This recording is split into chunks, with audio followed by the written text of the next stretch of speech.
আসসালামু আলাইকুম। এটা হচ্ছে আমাদের থাই কাটিমোনাম। এটা হচ্ছে অফ সিজন নামে মুকুল চলে আসছে। এটা কি মাস চলে? এটা হচ্ছে অক্টোবর। আজকে অক্টোবরের হচ্ছে 17 তারিখ। অক্টোবরের 17 তারিখ আলহামদুলিল্লাহ আমাদের গাছে যে মুকুল চলে আসছে। এই ছোট এবার যতগুলো গাছ লাগাইছি প্রত্যেকটা গাছেই মুকুল চলে আসছে। এটা থাই কাটিমন। এটা 12 মাসি একটা জাত। আলহামদুলিল্লাহ অফ সিজন আমের একটু ভালো একটু দাম থাকার জন্য এই বাণিজ্যিকভাবে এই গাছটা আম গাছের জাতটা অনেক ভালো।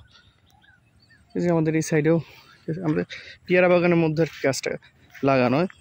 এই সাইডে এই গাছটা চলে আসছে আলহামদুলিল্লাহ। এটা হচ্ছে থাই কাটিমন। এখন হচ্ছে এইগুলো আসলে পরিচর্যা একটু বেশি করা লাগে, কারণ সিজন যেহেতু না, এটা পোকামাকড়ের আক্রমণ বেশি।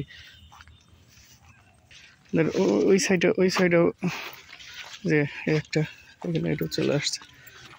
এগুলো প্রচুর পরিমাণে যত্ন করা লাগবে। আলহামদুলিল্লাহ যে এখন মুকুল আসছে এই অক্টোবর, কারণ অক্টোবর মাসে আমাদের মুকুল চলে আসছে। আমরা গত মাসেও কিছু আম হারভেস্ট করছি, এখন আম হারভেস্ট করার পর আবার এইগুলো আসছে।